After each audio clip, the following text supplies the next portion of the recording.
In a bustling shopping mall, a well-dressed black elderly man, composed and dignified, finds himself wrongly confronted by a group of officers who accuse him of theft.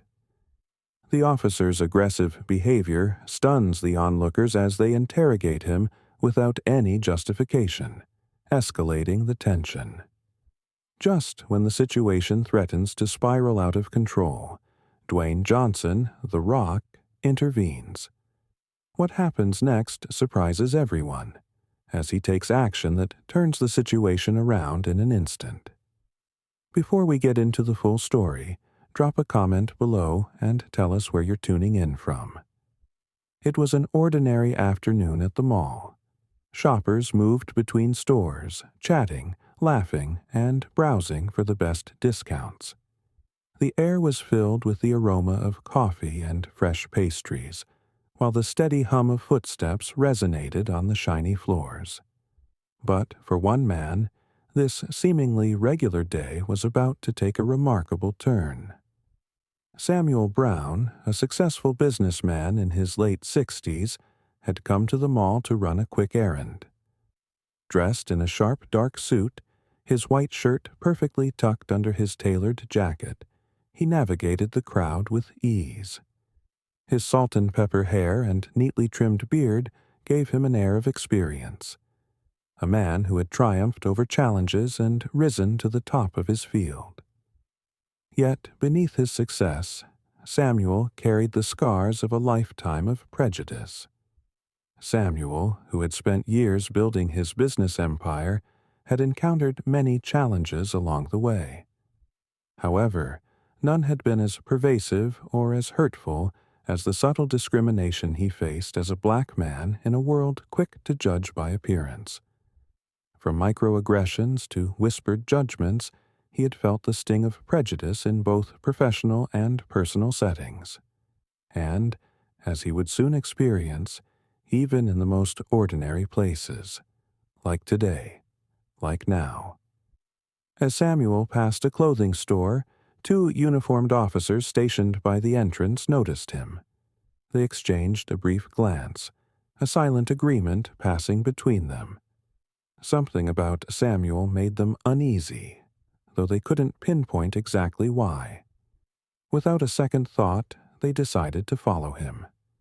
They shadowed him through the store, keeping a close eye on his every move, their suspicion mounting as he casually browsed the aisles. Samuel, completely unaware of the watchful gazes on him, was absorbed in studying a high-end jacket, admiring the precision of the stitching and the quality of the fabric. It wasn't long before one of the officers stepped up to him.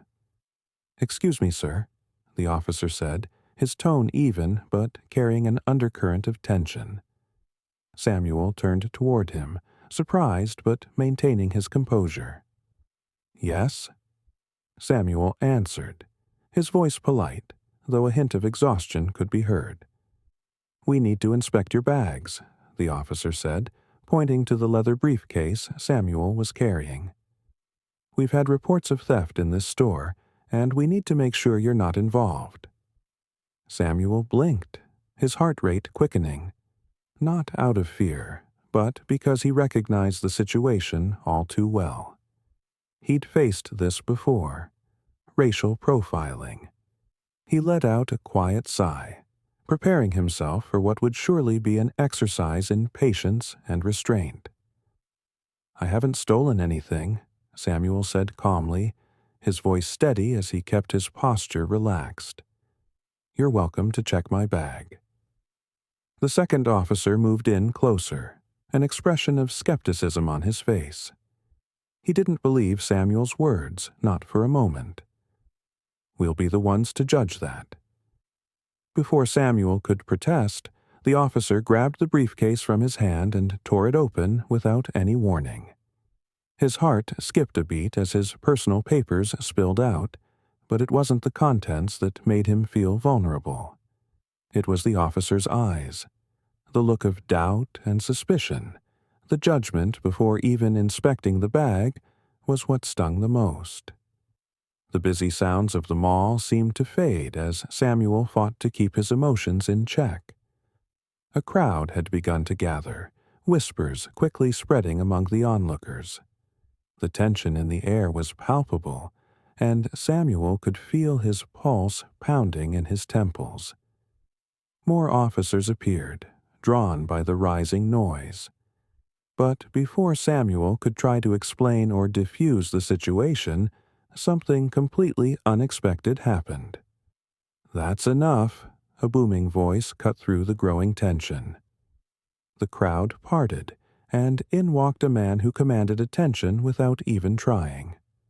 The voice belonged to none other than Dwayne Johnson, the actor and philanthropist, known for his strength on screen and his kindness off it.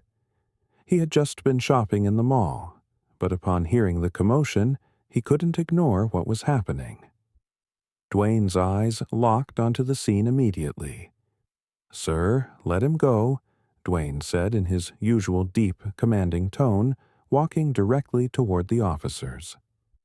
The officers froze, not sure how to react. Dwayne Johnson wasn't just another celebrity, he was an icon.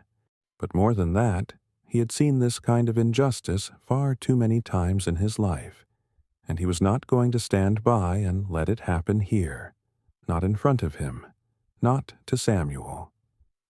"Dwayne," Samuel said, blinking in disbelief, his mind still catching up with what was happening. Dwayne stood between Samuel and the officers, his massive frame blocking any further action from the law enforcement. He looked directly at the officer who had started the confrontation. "Sir," Dwayne said firmly, "I understand you have a job to do, but what I'm seeing here is beyond the scope of your duties. You have no reason to treat this man like a criminal. And if you think you can just intimidate people for no reason, you're gravely mistaken." The officers hesitated, clearly caught off guard by Dwayne's intervention. The crowd, once quiet and nervous, now started murmuring, some looking to Samuel and others to Dwayne. The shift in energy was palpable. The whole scene was charged with anticipation. But Dwayne wasn't done. He turned toward Samuel, giving him a reassuring nod, as if telling him that he was not alone in this fight. Then, in a move that stunned everyone, Dwayne pulled out his phone and started filming the scene, documenting everything. He was going to make sure this wasn't swept under the rug. The officers were now visibly uncomfortable.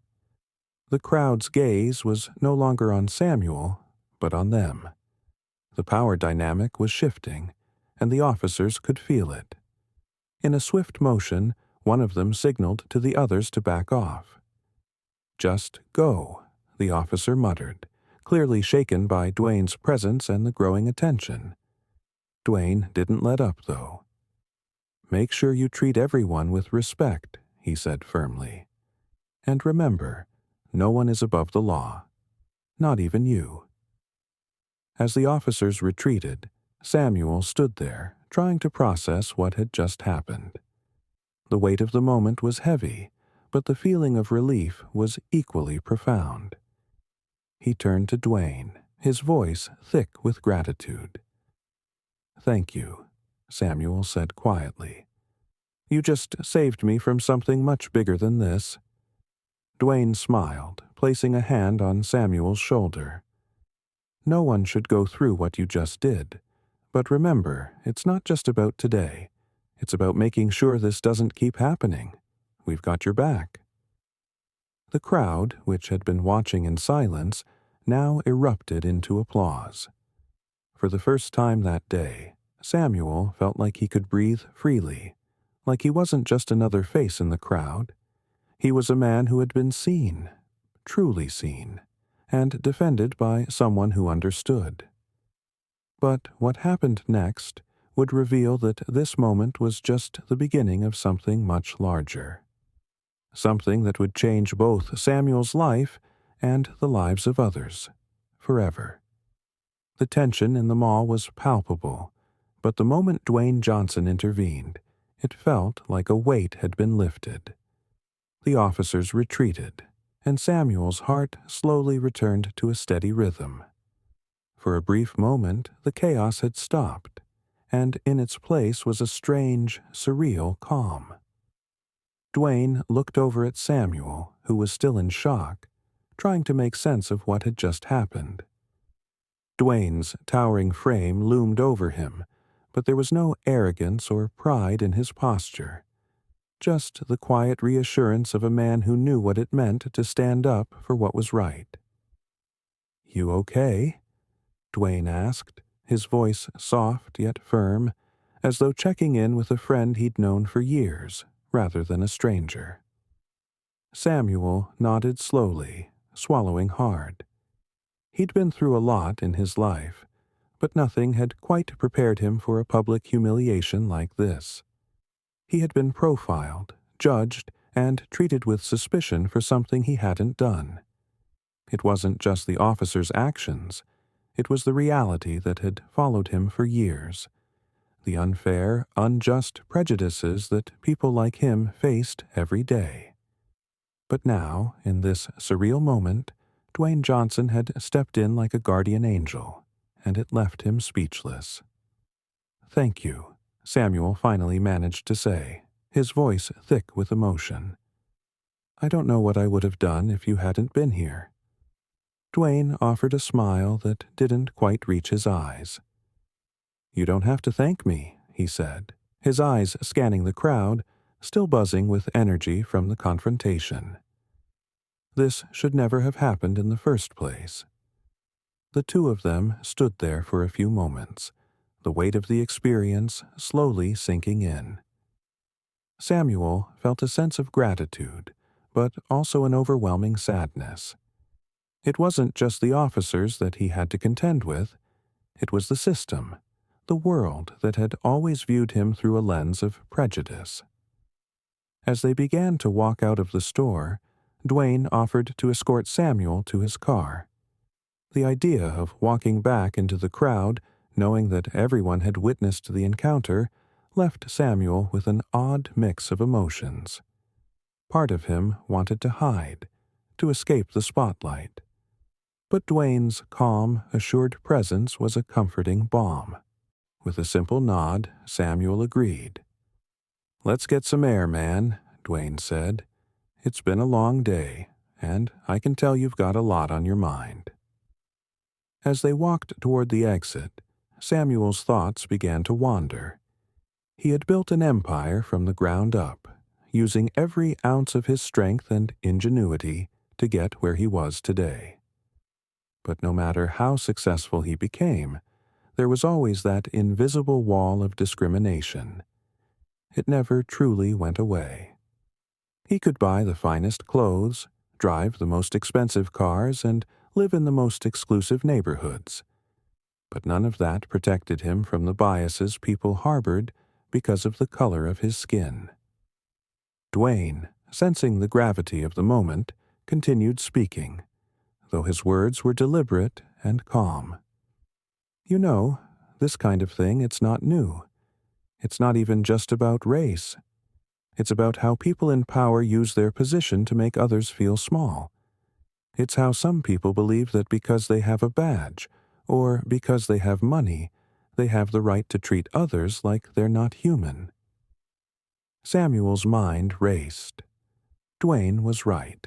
He'd faced that judgment his entire life, not just from strangers but from people in positions of authority, who saw him as less than or unworthy of basic respect. "But," Dwayne added, his tone shifting slightly, "what they don't realize is that karma always has a way of balancing things out. People like us, we don't just get knocked down, we get back up, and when we do, we stand stronger than before." Samuel turned to look at him, a faint smile tugging at his lips. "I hope you're right," he said quietly. "It's just hard to believe sometimes, you know?" Dwayne patted him on the back, a warm gesture that felt like it carried the weight of 1,000 shared struggles. "I know it's hard, but trust me, it's not over. Karma doesn't forget, and neither do we. As they reached the parking lot, Samuel's phone buzzed in his pocket. He glanced at the screen and saw a message from his wife, asking how things were going. Samuel hadn't told her about the confrontation at the mall, knowing that she would worry. But as he read her message, something inside him shifted. He had worked so hard his entire life, building a life for himself, his wife, and their children. But this moment, felt like a turning point. It wasn't just about the wealth or the success. It was about making sure that the next generation, his children, wouldn't have to face the same prejudice, the same injustice. And it was about standing up for others, even when it was difficult. As they got into his car, Dwayne looked at him one last time. "Listen, Samuel, you've got a story to tell. People need to hear it. Don't let moments like today be forgotten. Don't let your voice be silenced." Samuel felt the weight of Dwayne's words. He had always kept a low profile, choosing to work quietly and let his success speak for itself. But maybe, just maybe, it was time to speak out, to take a stand. As they parted ways, Samuel felt a new sense of purpose ignite within him. His story wasn't just about him anymore. It was about everyone who had ever been judged unfairly, everyone who had been made to feel small, everyone who had been silenced. He had a voice, and it was time to use it. The next few days were a blur for Samuel. The encounter at the mall and Dwayne Johnson's intervention seemed to be the talk of the town. News outlets covered the story, and people on social media were buzzing about how a celebrity had stepped in to stop racial profiling. But while the public attention was intense, Samuel couldn't shake the feeling that something was missing. He had been given a second chance, a public platform, but what was he supposed to do with it? As he sat in his office that evening, looking out at the skyline, the weight of the moment pressed heavily on him. Dwayne's words still echoed in his mind. "You've got a story to tell. People need to hear it." It wasn't just a matter of telling his story. It was about the greater fight, the larger purpose that had been building inside him for years. Samuel's thoughts were interrupted by a knock at the door. He looked up to see his assistant, Rachel, standing in the doorway. "Mr. Brown, there's someone here to see you," she said, a slight hesitation in her voice. "It's a reporter. She says it's urgent."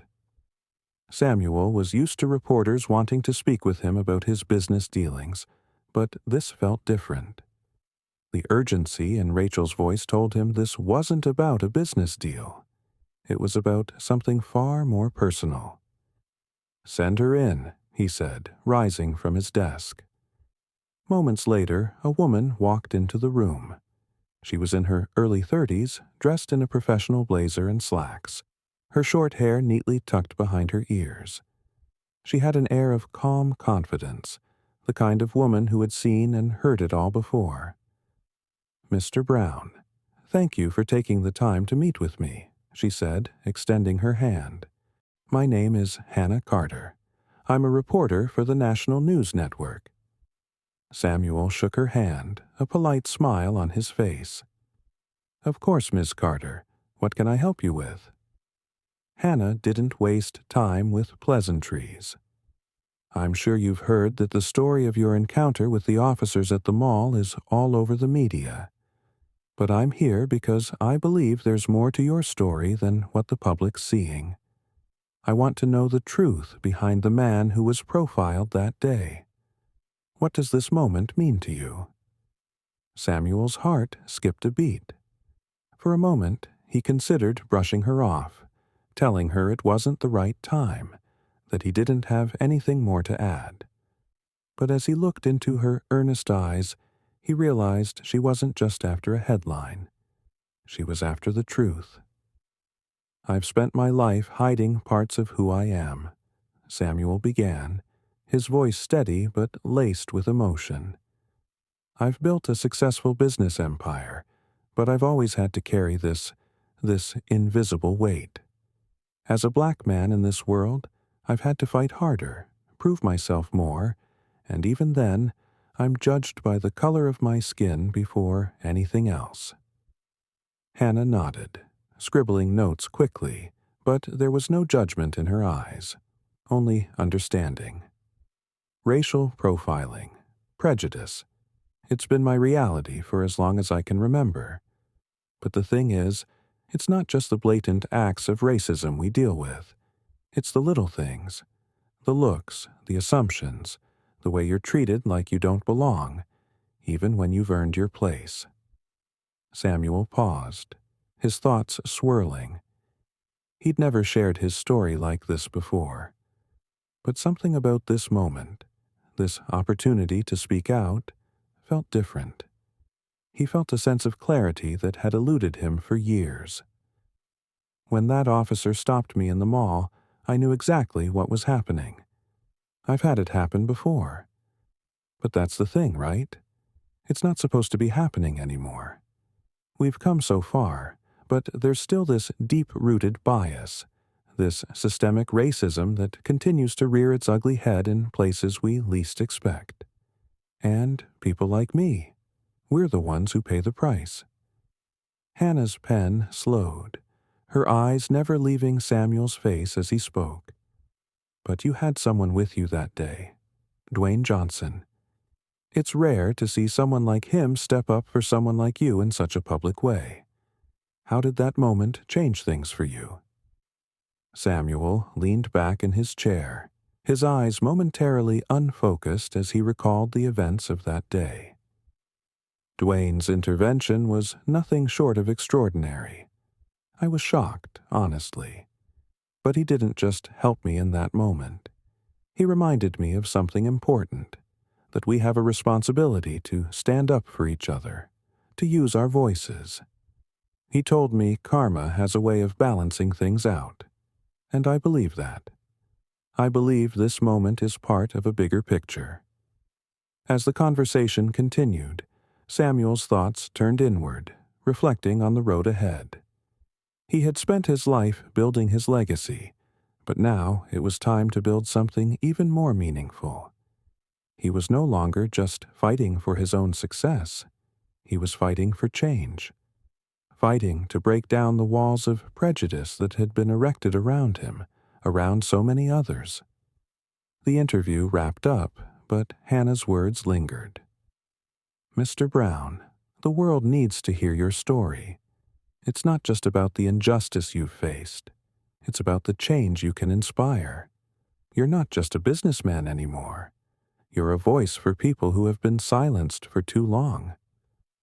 That evening, after the interview was done, Samuel sat in his study, staring at his reflection in the darkened window. He could feel the shift in himself. The decision had been made. He was no longer going to let his story be a passive one, told by others. He was going to take control of his narrative. He was going to speak out, not just for himself, but for everyone who had suffered in silence. His phone buzzed again, a message from Dwayne. "I saw the interview. You did great, brother. Keep pushing." Samuel smiled, feeling a renewed sense of purpose. He was ready to stand tall, ready to fight, ready to lead others in the battle for justice and equality. The weeks following Samuel's interview were nothing short of transformative. News outlets ran his story, sharing the details of his encounter with the officers and his subsequent decision to speak out against racial profiling. Social media was ablaze with support, but it was the mixed reactions that Samuel wasn't prepared for. The polarized responses that came from all corners of the world. Some hailed him as a hero, applauding his courage for exposing the injustices he'd faced. Others criticized him for drawing attention to his own experience, accusing him of playing the race card in a world that was past all of that. The backlash was swift, and though Samuel expected some pushback, It stung deeper than he anticipated. With his arm still in a sling from the injuries he'd sustained, Malik spoke to the crowd, his voice steady despite the pain. "I don't want to be a symbol of what's wrong with the system. I just want to be seen for who I am. I want to live in a world where my skin color doesn't define me, where my dreams aren't judged by the color of my skin," he said. Samuel Brown didn't have to step in for me, but he did. And that's the kind of ally we need. Someone who not only stands with us, but who believes in us. Thank you, Samuel. The applause that followed was louder than any that had come before, and as Samuel looked out at the crowd, he felt a deep sense of pride, not just for himself, but for Malik, for the community, and for the countless others who would now have a voice. Weeks later, a follow-up article would be published detailing the impact of Samuel's initiative. It wasn't just a legal project. It had become a beacon of hope for those fighting against racial injustice. Stories of people who had once felt invisible were now being heard. They were no longer isolated in their pain. They were united in their cause. But even more than that, the ripple effect of Samuel's actions began to take root in the hearts of the community. As more individuals came forward to share their experiences, the initiative became a platform for collective healing. Together, they began to challenge the narratives that had long been used to justify racial profiling, shifting the conversation from blame to understanding, from separation to unity. And then, as if to confirm that change was possible, Samuel received an unexpected message. It was from Officer James Miller. "I've been listening. I've been learning. I don't have all the answers, but I want to be a part of this. Can I help?" The message brought a deep sense of calm to Samuel.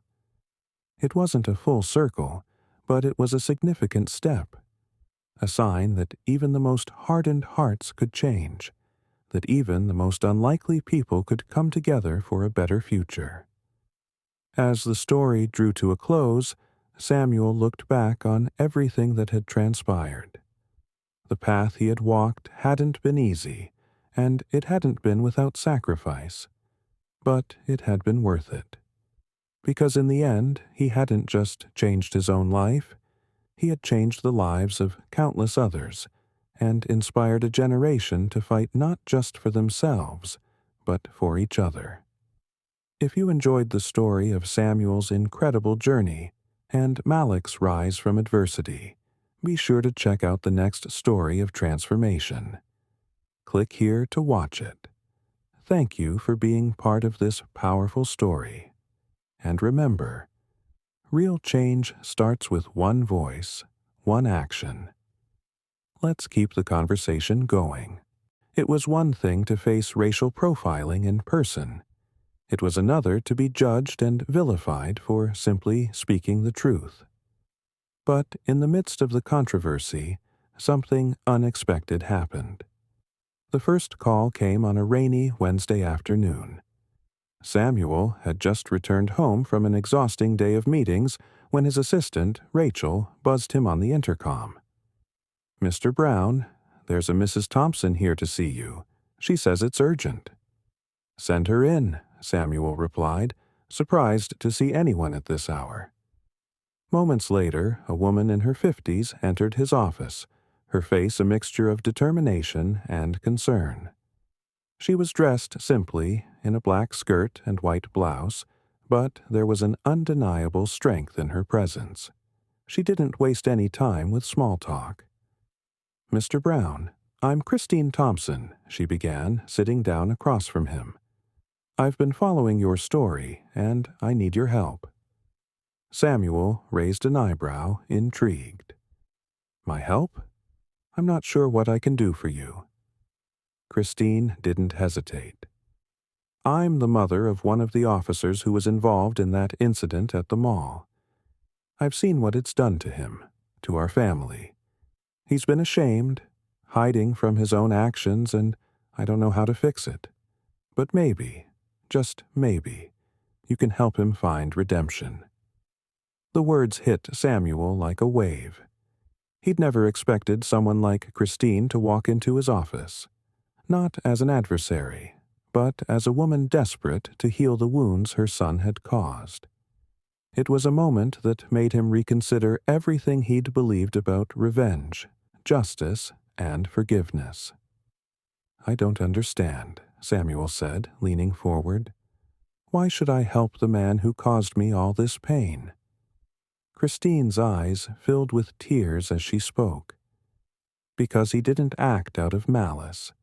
He acted out of ignorance, out of what he had been taught. And now he sees the error of his ways. He's come to me, asking for forgiveness, asking for a chance to make things right.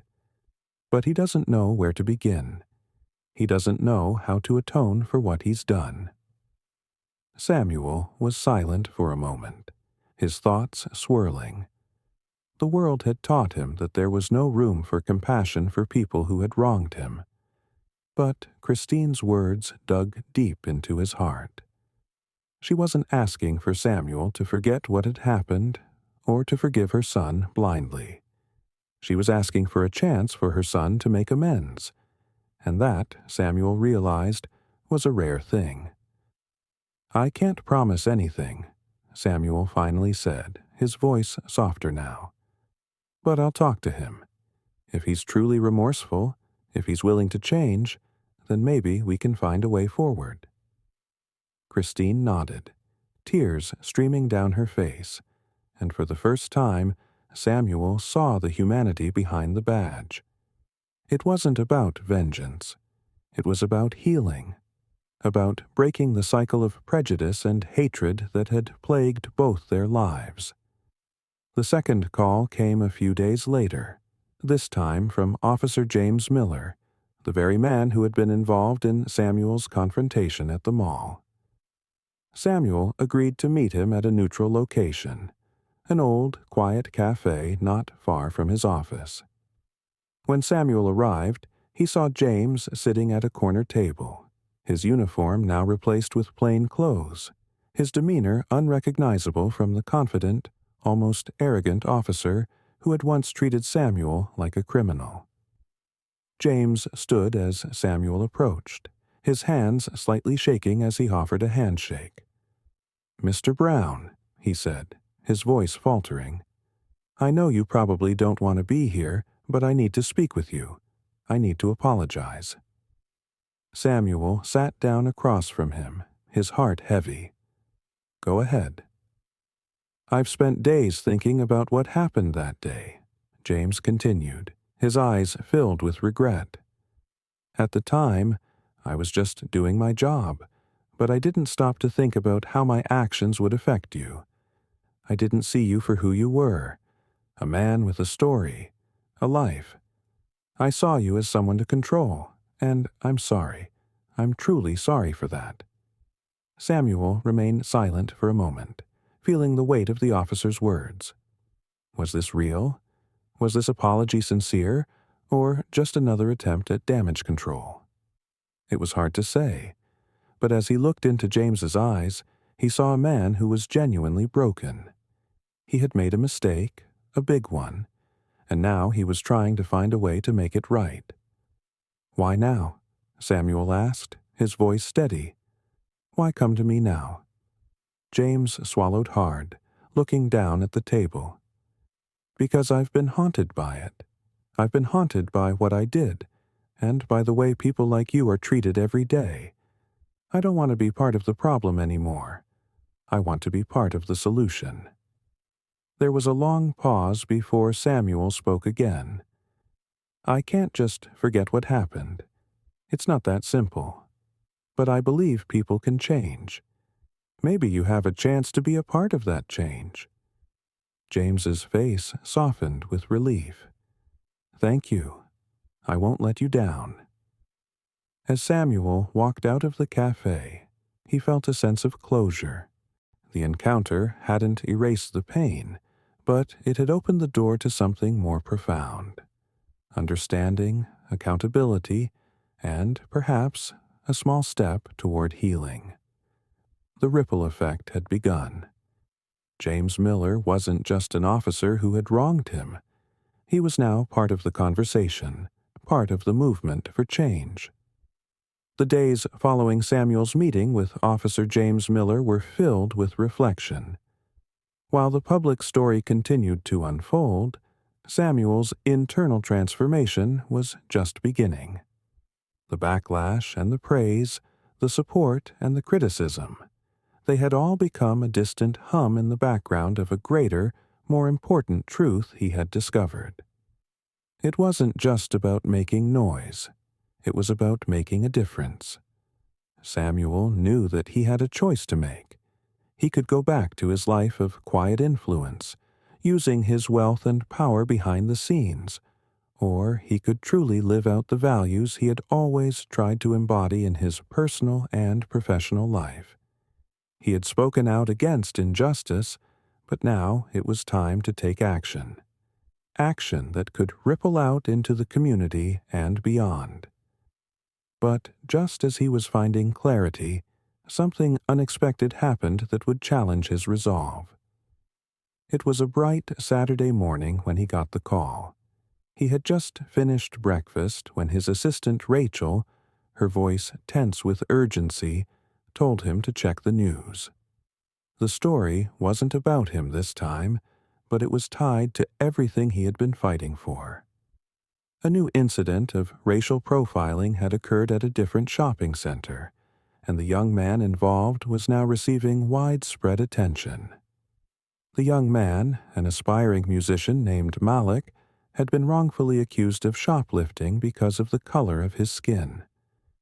Like Samuel's encounter with the officers, Malik's story was quickly becoming a flashpoint, with people online rallying behind him and activists demanding accountability from the police department. But what stood out to Samuel most was the raw footage that had been captured of the incident. Malik, only 22, had fought back in a way that made him seem more defiant than scared. His defiance had been interpreted by the officers as aggression, and they reacted with overwhelming force. The situation had escalated quickly, leading to Malik's injury. While Samuel knew that what Malik had experienced was wrong, he also understood something far more profound now. He was no longer just a spectator. His responsibility had grown. Rachel's voice pulled him from his thoughts. "Samuel, I think it's time. We need to do something about this." Without a word, Samuel stood and walked over to his bookshelf, pulling out a file labeled Community Outreach. He had always known that his position in society gave him influence, but it had never occurred to him to leverage it in such a way that could inspire real, systemic change.